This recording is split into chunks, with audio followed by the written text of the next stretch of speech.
Turns out I probably could have recorded in there because it wasn't as busy as it looked initially. But doesn't matter. Maybe I probably will end up going there and actually, recording when it quiets down a bit. When the holidays are over and stuff like that, and I don't feel quite as awkward. Maybe then.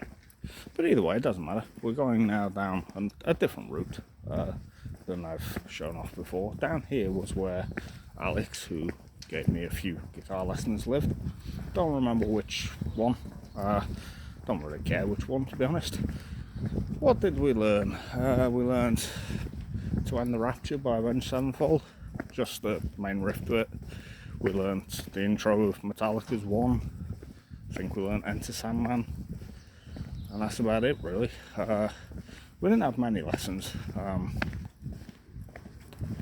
I think his band toured with, I can't remember. I'm not going to try and remember or guess, but yeah, he was a nice fella from memory. He was like of, I'd say, Asian descent, is the fair way of phrasing it. Yeah, I liked him at the time. Now, admittedly, again, I only met him a handful of times, but, it's what it is. It's funny, because after that, for a long time, I didn't ever get to pick one up again, but now when was it? I feel like it was probably after my great-nan passed away.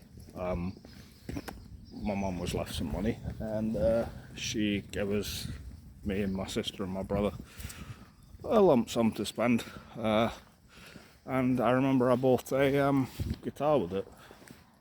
It was a very basic guitar, but I think that was probably when I started properly learning. Teaching myself, of course. I can't actually play the guitar, I don't know scale. Well, I know some scales, I know some chords, but I don't know the theory, I don't know all that stuff. But I do like learning songs that I enjoy, so, I remember when I first got my guitar, I bought a Metallica tab book. Now, of course, tab books are very inconsistent and very hit and miss, but it's still a good starting point, something to keep me occupied and keep me busy. I picked up a couple of tabs off the internet, so I learned bits of Slayer, Black Veil Brides. But one of the big ones for me was, I think it was my Uncle Chris bought me the Cannibal Corpse tab book, and my mum bought me the Rust in Peace Megadeth tab book. Now, I lost both of those when I first went to Watford and had to re-buy them. I don't know how they were lost. They were bought to me when I came there, but when I moved between wards, I think the ward staff or security lost them, or somebody swiped them. That's entirely possible. That did happen there a few times to people, and indeed I had things go missing. I had a really nice Emperor t-shirt in the Nice Side Eclipse that went missing.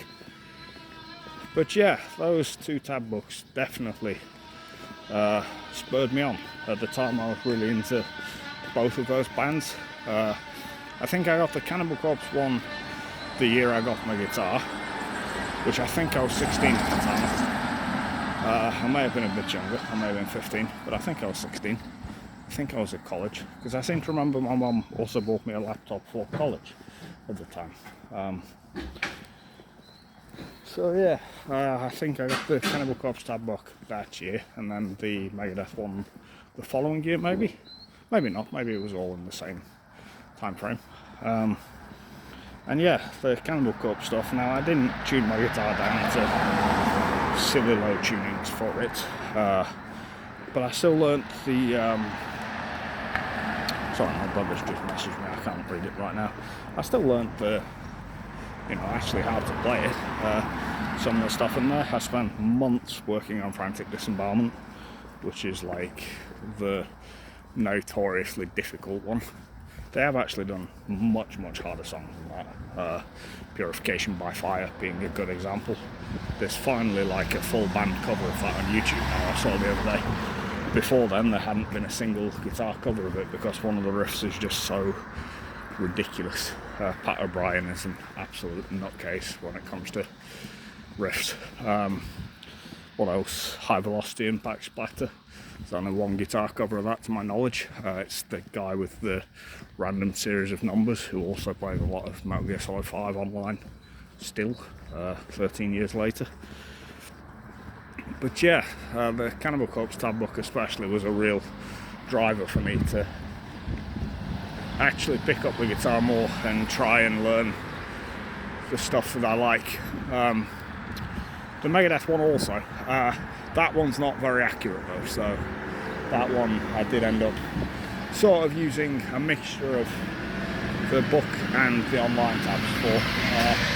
Jesus Christ, there's so many fucking cars and stuff, and just general noise. But yeah, yeah, the guitar's something that I've had a real love for ever since though. There was a period I didn't play for 2 or 3 years in hospital, and it dented my, what's the word, not ability, because I'm not particularly good, but dented my muscle memory and stuff, and finger strength. So what did I like learning? Like I say, I learned Frantic Disembowelment, but also other stuff from that era. So I learned bits of Make Them Suffer, I learned Staring Through the Eyes of the Dead, Stripped, Raped and Strangled, Hammer Smashed Face.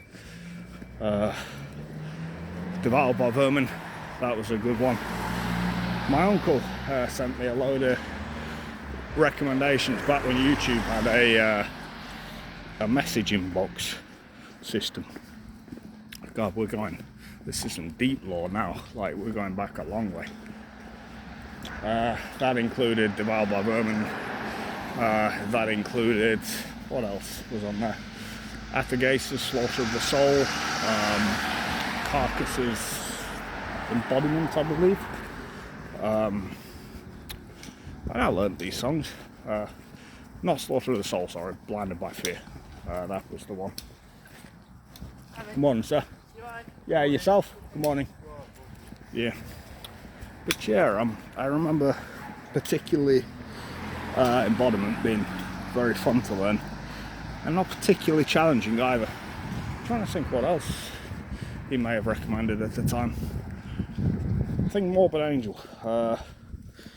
Where the Slime Live was on there, but I never learnt that one. I think you need a 7-string for it anyway. But so yeah, what else did I like learning? Cannibal Corpse was a big one, of course. Black Veil Brides were another big one. Knives and Pens, Perfect Weapon.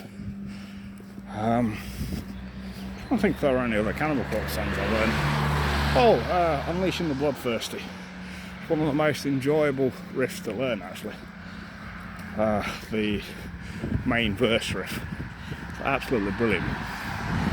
I learned anything else? Priest of Sodom was a good one as well. Really like the riffs in that song. The little bridge riff's really cool. So then after that, I mean, the main one that I went on to learn was Necrophagist. That's my favourite band to learn because it's very intricate, very difficult, but still very melodic, and I think actually a lot more manageable than you'd expect listening to it. Now, can I play their songs entirely flawlessly or cleanly? No, absolutely not. Can I do them to a standard where you can hear what they are? Yes. I remember when I first went to Wathwood, Gage, a guy I mentioned before, I was still talking to him at the time, and he was like, I swear by the time you leave that place you'll have learned every single one of their songs, and oh boy was he wrong. Which ones can I do then? Can do Stab Wound. That one's really good intro to learning that stuff, I think. It's not actually as hard as people make it out to be. The intro's by far the hardest part of it. Can do most of the back half of the Stillborn one. Can't do the last run of the solo yet, still learning it. And then some of the riffs, I can do them, but they're really difficult. What else? Ignominious and Pale. Again, I can do most of it. I can do the solo, just the second half of the song's riffs are just so all over the place. The stamina needed for Necrophagist stuff is actually by far the hardest aspect of it. Going back to Cannibal Corpse's Frantic Disembowelment, actually, that's another song that did that, that needs that. I'm a firm believer that you can learn any song you want to learn, at any level of guitar playing. It doesn't matter how long you've been playing, it's just about the time you're willing to put into learning it. So for me, good examples were the Black Dahlia Murders, In Hell Is Where She Waits For Me. Absolutely brilliant opener to the Everblack album. Still probably one of my favourite songs of theirs. The solo is so melodic and so beautiful. It's got a couple of really fast runs, but most of it's like very strict timing. That one really pushed me. It's a lot to remember. It's just not a very nice song to learn, really, is it? So yeah, that was another example of one that I really pushed myself to learn. Fermented Offal Discharge by Necrophagist. The solo is usually seen as their best, and it's also often cited as being one of the hardest solos out there. And that one I can play very, well, not very cleanly, but cleanly enough now. I spent a long time cleaning that one up. Yeah, that took me a long time. So I had to learn that twice though. I learned that once when I first went to Othwood, and then, as I say, I didn't play for a long time after that. So when I finally left Priory, I really spent some time dedicated to just learning this solo. And yeah, like I say, you can learn anything. You just have to be willing to commit the hours to learning it. One I was trying to learn, and I gave up on it, just because I wasn't really feeling it.